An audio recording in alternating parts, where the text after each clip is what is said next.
Now that we know the derivative of sine and cosine, we can tackle all the other trigonometric functions. So we're going to use that the derivative of sine x is cosine x, and the derivative of cosine x equals negative sine x.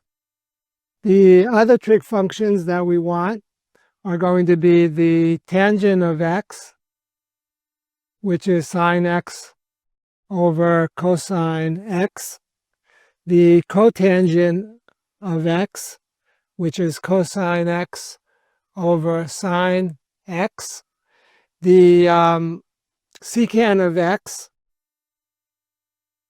which is 1 over cosine x, and the cosecant of x is 1 over sine x. So we can start taking derivatives using the quotient rule. So let's start with the tangent. So the derivative of the tangent becomes the derivative of the top, which is cosine, times the bottom, which is cosine, so cosine squared x,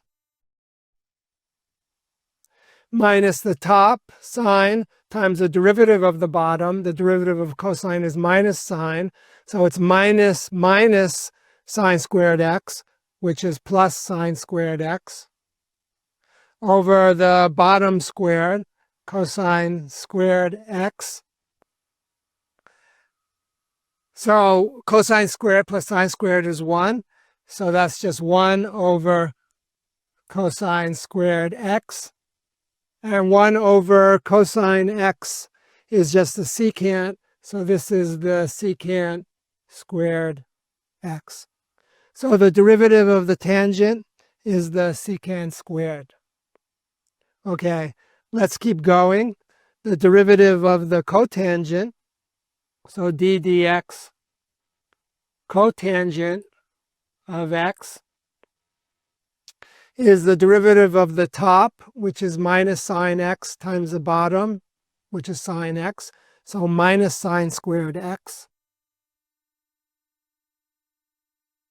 minus the top times the derivative of the bottom. The derivative of sine is cosine, so minus cosine squared x, over the bottom squared, which is sine squared x. So again, we have a sine squared plus cosine squared in the numerator, but this time it has a minus sign.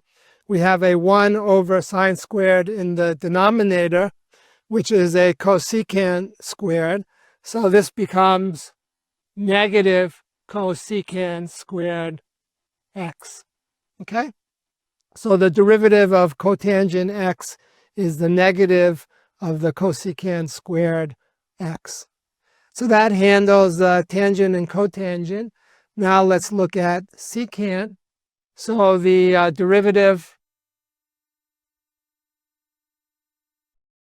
of the secant function is the derivative of 1 over cosine x.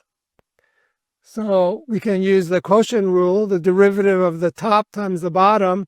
The derivative of 1 is 0, so that first term is just 0. Minus the top times the derivative of the bottom. The derivative of cosine is minus sine, so minus sine. So that becomes sine x divided by the bottom squared, which is cosine squared x. And how do we write this? So we can combine a sine and a cosine to get a tangent, and then we have a 1 over cosine left over, so that becomes tangent x times 1 over cosine, which is secant x.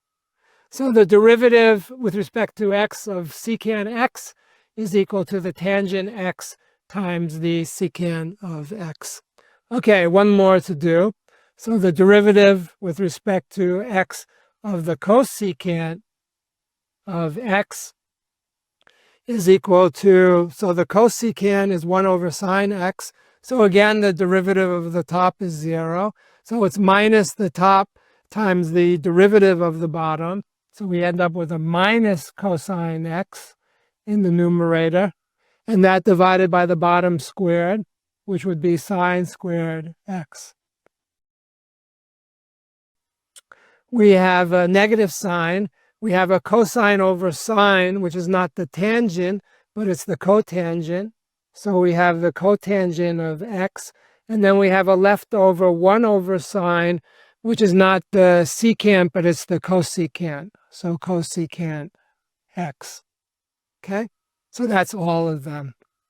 You could have done this yourself. I didn't have to give you a lecture on this.